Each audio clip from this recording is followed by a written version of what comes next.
Good day and thank you for joining us on Beetv Global News at 12. I am Liberateman Johanna. Now the news in details. Beetv on Wednesday reported better than expected results for its January quarter, driven by unrelenting demand for its artificial intelligence processors as major technology companies continue heavy spending to expand AI infrastructure, the report. The world's leading designer of AI chips posted revenue and profit figures that exceeded Wall Street estimates, underscoring its dominance in the fast-growing AI semiconductor market. The company also forecast current quarter revenue above analyst projections, signaling confidence that demand from cloud computing giants and enterprise customers remains strong. For the quarter ended in January, Nvidia recorded a sharp increase in revenue compared with the same period a year earlier, powered primarily by its data center business. The segment, which includes its high-performance graphic processing units (GPUs) used to train and deploy AI models, remained the company's largest growth engine. Sales were boosted by continued purchases from major technology firms investing billions of dollars into AI data centers. Net income surged year-on-year, reflecting higher chip volumes and strong pricing power. Gross margins remained elevated, supported by the premium pricing of Nvidia's advanced AI processors and a favorable product mix. Looking ahead,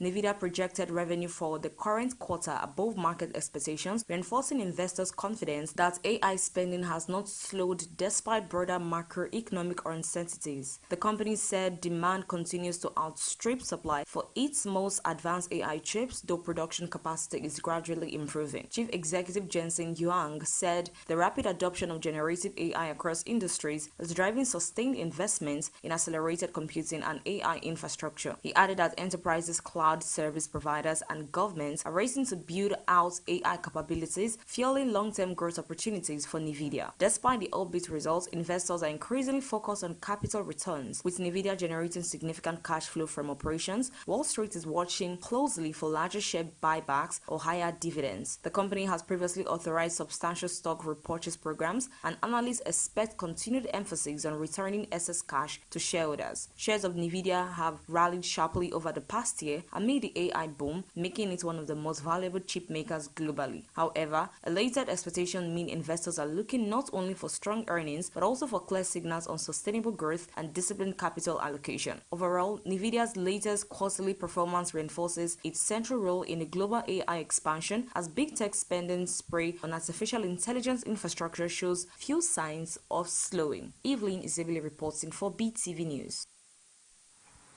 Former United States Treasury Secretary Larry Summers has announced that he will step down from his teaching role at Harvard University at the end of the current academic year, amid ongoing scrutiny surrounding his past association with the late convicted sex offender Jeffrey Epstein, the report.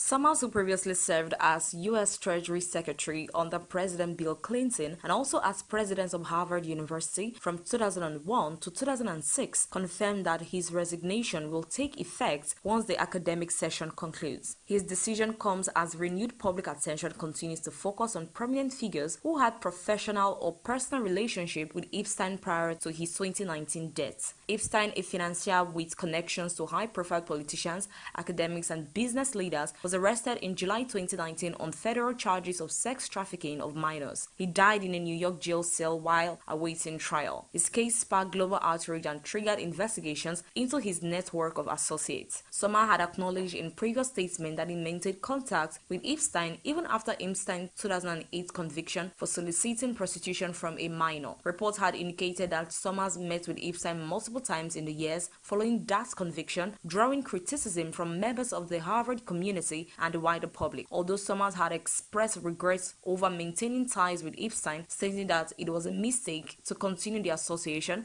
pressure has persisted over the years regarding accountability and judgment among public officials and academic leaders linked to the disgraced financier. His resignation marks another chapter in a long-running fallout connected to Epstein's network as institutions continue to confront questions about transparency, ethics, and leadership responsibility. Harvard University has not released extensive additional comments beyond confirming that Summers will conclude his teaching duties at the end of the academic year. Summers' departure brings to a close decades of former association with Harvard, where he served both as a professor and as university president. Evelyn Isabelle reporting for Beetv News. Thai authorities have ruled out bird flu as the cause of the death of 72 tigers at a tiger sanctuary in northern Thailand, confirming that the animal died from canine distemper virus along with other bacterial complications, the report. The deaths occurred at the tiger sanctuary located in Chiang Mai province, prompting widespread concern and speculation about a possible outbreak of avian influenza, commonly known as bird flu. Officials moved swiftly to investigate the situation due to fears that the virus could pose a broader threat to wildlife and potentially humans. After conducting laboratory tests and veterinary examinations, Thai officials confirmed that the tigers were infected with canine distemper virus, a highly contagious viral disease that affects carnivorous animals. The disease attacks the respiratory, gastrointestinal, and nervous systems and can be fatal, particularly in captive animal populations where close contact allows rapid transmission. Authorities explained that secondary bacterial infections further worsen the animals' conditions, leading to the high mortality rates. Veterinary teams monitored the affected tigers, collected samples for testing to determine the exact cause of the outbreak. Officials emphasized that there was no evidence linking the death to avian influenza. They reassured the public that surveillance measures remain in place to prevent and detect any potential outbreaks of bird flu or other infectious disease among wildlife. The Department of National Parks, Wildlife and Plant Conservation stated that containment and biosecurity measures have been strengthened at the sanctuary to prevent further spread of the disease. Remaining animals are being closely monitored and quarantine procedures have been implemented where necessary. Canine distemper virus is known to spread through direct contact, airborne exposure, or contaminated food and water. While it primarily affects domestic dogs, it can also infect wild carnivores, including tigers and other big cats. Authorities continue to investigate how the virus was introduced into the sanctuary and are reviewing animal health management protocols to avoid similar incidents in the future. The incident has raised concerns among wildlife conservationists about disease management in captive animal facilities, especially those housing endangered species. Officials, however, maintain that the situation is under control and that there is no risk of a bird flu outbreak linked to the tiger deaths. Naomi Ewere reporting from Beetv News. A Hong Kong court has overturned the fraud conviction and prison sentence of pro-democracy media tycoon Jimmy Lai in a surprise legal decision that has drawn significant attention locally and internationally. The report. The ruling, delivered by the appellate court, quashed Lai's earlier conviction related to fraud charges tied to the use of office space for his now-defunct media company. The court found that there were legal issues in the original trial that warranted overturning both the conviction and the sentence previously imposed on him. Jimmy Lai, founder of the now-closed pro-democracy newspaper Apple Daily, had earlier been convicted in 2022 on fraud charges linked to allegations that a consultancy company violated lease terms for office space used by Nest Digital. He was sentenced to prison over the case, a decision his legal team challenged on appeal. In its latest judgment, the appellate court ruled in Lai's favor, effectively nullifying the fraud conviction and removing the associated prison term. The court's detailed reasoning focused on illegal interpretation and the handling of evidence in the local court proceedings. The decision comes shortly after Lai was sentenced to 20 years in prison in a separate high-profile case under Hong Kong's national security law. That case, which involves allegations of collusion with foreign forces and other national security-related offences, remains separate from the fraud proceedings and is not affected by the latest ruling. Lai, 76, is one of Hong Kong's most prominent pro-democracy figures as the founder of Nest Digital and the widely read Apple Daily. He became a vocal critic of Beijing's tightening grip on the city. The newspaper was forced to shut down in 2021 following a police raid and asset freeze under the national security law. The overturning of his fraud conviction has sparked discussions among legal observers about the independence of Hong Kong's judiciary, especially amid ongoing concerns from rights groups and foreign governments over the city's legal and political environment. Despite the reversal in the fraud case, Lai remains in prison due to the national security conviction. Legal analysts note that while the appeal victory is significant, it does not immediately change his custodial status, given the length of the separate sentence he is currently serving. Further legal proceedings related to Lai's other cases may still follow as his legal team continues to challenge aspects of the rulings against him. The Hong Kong government has not issued an extensive statement on the appellate court's decision, but officials have consistently maintained that the city's courts operate independently and that all cases are handled according to the law. The development marks another major chapter in the long-running legal battle involving one of Hong Kong's most high-profile media figures. Naomi Ewe reporting from Beetv News. Britain's Prince Harry and his wife Meghan, the Duke and Duchess of Sussex, have visited Amman Specialty Hospital in Jordan, where they met with medical evacuees from Gaza currently receiving treatment, the report. The couple, formerly known as Prince Harry and Meghan, Duchess of Sussex, spent time with patients and their families during the visit, speaking with children and adults who were evacuated from Gaza for urgent medical care. Hospital officials said the evacuees include individuals suffering from war-related injuries and chronic illnesses require specialized treatments unavailable in the conflict-affected enclave. The visit took place at Specialty Hospital, one of Jordan's leading private medical institutions, which has been supporting humanitarian efforts by providing advanced care to patients transferred from Gaza. Medical staff briefed the Duke and Duchess on the conditions of the patients and the challenges involved in coordinating cross-border evacuations and treatments. Prince Harry and Meghan were seen interacting warmly with young patients, offering words of encouragement to families and expressing appreciation to doctors and nurses for their service. According to hospital representatives, the couple emphasized the importance of continued international humanitarian support for civilians affected by the ongoing crisis in Gaza. Jordan has been playing a key role in receiving injured and ill Palestinians for treatment, with several hospitals in the capital, Amman, participating in medical evacuation programs. The government and humanitarian partners have facilitated the transfer of vulnerable patients, particularly children, requiring urgent surgeries and specialized procedures. The Duke and Duchess visit highlights growing international attention on the humanitarian situation in Gaza and the strain placed on medical infrastructure in the region. Their engagement with evacuees in Jordan underscores ongoing global efforts to provide relief and medical assistance to those affected by the conflict. No official statement was immediately released by the couple's office following the hospital visit, but observers described the engagement as part of their broader advocacy for humanitarian and mental health causes. Evelyn Isibli reporting for Beetv News. The Trump administration has announced it is temporarily halting about $259 million in Medicaid reimbursement to the state of Minnesota, citing widespread concerns the federal dollars intended for public health and social welfare programs were being misused or stolen.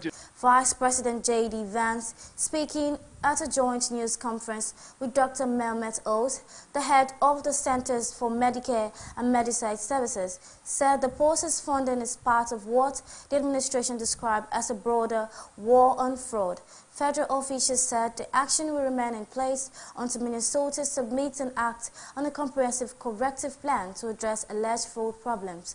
The withheld funds are tied to Medicaid, the U.S. healthcare program for low-income individuals and families. Officials said the decision follows audits that identified potentially fraudulent or unsupported claims in the state's filings, and that Washington will release the money once Minnesota demonstrates stronger oversight. Minnesota's Democratic Governor Tim Walz quickly condemned the federal move as political, motivated, and harmful to vulnerable populations who rely on Medicaid, including children, seniors, veterans, and people with disabilities. Whereas state officials argued Minnesota has already taken steps to fight fraud and called the administration's action disproportionate. Under federal rules, states must comply with certain standards to receive full Medicaid reimbursement. The administration has given Minnesota 60 days to submit a plan outlining how it will strengthen oversight and prevent misuse of funds before additional payments can be resumed. What we're doing is we are stopping the federal payments that will go to the state government until the state government takes its obligations seriously to stop the fraud that's being perpetrated against the American taxpayer. One of the examples of fraud that we've seen in Minnesota that we verified that is just awful is that a program that existed to ensure that autistic children had access to some after-school services has made a number of people rich.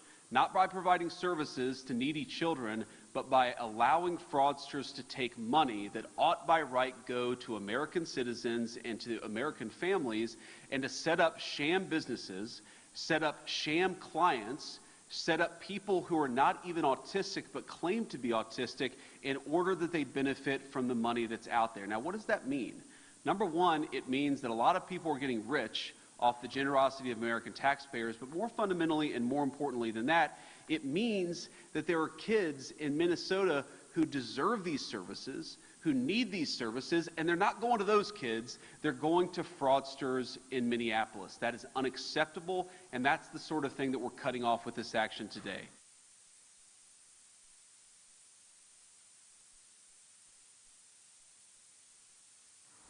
And in business news, the managing director of Niger Delta Power Holding Company, Jennifer Adigije, has urged the federal government to remove electricity subsidies and implement fully cost-related tariffs to restore financial stability in Nigeria's power sector. The report. Jennifer Adigije highlighted structural and liquidity challenges in the electricity market, stressing that a financially viable system is essential to attract investment and support sustainable growth. Adigije called for decoupling subsidies from tariffs and gradually introducing cost-reflective pricing across all customer segments. She also pointed to liquidity constraints, noting that only about 30% of market invoices are settled, and cited persistent gas shortages as a major challenge, with gas procurement accounting for nearly 60% of operational costs for thermal power plants. The Minister of State for Finance, Dora Uzoka Anite, said Nigeria must sustain 10 to 12% annual GDP growth over the next decade to reach $1 trillion economic target set by Bola Tinubu. With GDP currently at about $375 billion, consistent growth is essential. She noted that structural reforms are underway to correct past distortions, including high fuel subsidies and a multiple exchange rate system that hurt investor confidence. Uzoka Anite highlighted recent improvements, including S&P Global Ratings positive outlook revision, and said the government has restructured its budget to treat investment spending separately from recurrent costs to support sustainable growth. The managing director of the Rural Electrification Agency, Abba Aliyu, said progress is being made under the distributed access through renewable energy scale-up project, with key construction milestones achieved. The $750 million World Bank initiative aims to provide electricity access to over 17.5 million people through solar mini-grids and home systems, replacing pollution generators and supporting rural businesses. Aliyu noted that All Futam Nigeria Limited has completed foundational work at multiple sites, casting mounting support bases in 4 of 10 project locations, a crucial step towards full solar infrastructure deployment. Naomi Ewere reporting from Beetv News. And on the entertainment world, Prime Boy, a friend of the late singer Mohbad, has publicly expressed frustration over the continued delay in the artist's burial. He and other few people were seen holding placards to express their displeasure over the issue. The report. In a viral video trending online, Prime Boy was seen protesting while calling on both the singer's family and the Nigerian government to do the right thing. He questioned why the situation has remained unresolved for so long. He also alleged that funds donated by supporters following Mohbad's death are being enjoyed by some family members despite the artist still not being buried. His remarks have further fueled public conversations surrounding the prolonged delay. In another development, Tiwa Savage has launched the Tiwa Savage Music Foundation, an initiative designed to discover and nurture emerging African music talents. The announcement was made on February 25th, 2026 in Lagos, where she outlined plans to provide structured, world-class music education for aspiring creatives across the continent. The foundation will support not only singers and performers, but also individuals interested in behind-the-scenes career within the music industry. Its first major project is a partnership with Berklee College of Music, offering a tuition-free program for 100 selected participants. The training will cover live performance, songwriting, music production, and music business. Applicants have until March 20th, 2026 to apply. While tuition is fully funded, selected candidates will be responsible for their travel and accommodation in Lagos. Tiwa described the initiative as deeply personal, reflecting her own journey from studying at Berklee to achieving global success. The search for 84-year-old Nancy Guthrie, mother of Today anchor Savannah Guthrie, remains ongoing after she was reported missing on February 1st. The Pima County Sheriff Department has investigated multiple leads and recently ruled out all siblings and spouses as suspects in the case. Despite this, online speculation has focused on Dominic Evans, an elementary school teacher who plays in a band with Tommaso Sioni, the husband of Nancy's daughter Annie Guthrie, Social media users have alleged that Evans resembles a person seen wearing a sky mask and backpacking doorbell footage released by authorities. Evans has denied any involvement and spoken out about the harassment he has faced. He said he feels as though his identity has been taken from him and questioned the motives behind the accusation, suggesting that they may be driven by clickbait or a desire for attention, while emphasizing that innocent people are being harmed. And that's it on the entertainment news. Evelyn Izibili reporting for Beetv News. Lastly, on sports news, Super Eagles striker Victor Osimhen expressed disappointment with Galatasaray's performance despite the UEFA Champions League playoff victory over Juventus, which secured the team's place in the round of 16. Galatasaray advanced 75 on aggregate after a 5-2 first leg win at home and a hard-fought extra-time victory in Turin. Osimhen scored during the second leg, reducing the deficit to 3-1 and putting Galatasaray 6-5 ahead on aggregate, before Barry's Appelzi Max sealed qualification with a late goal. Despite the win, Osimhen criticized the team's display, noting that some teammates appeared timid and were intimidated by Juventus' play and the crowd. The 27-year-old Nigerian emphasized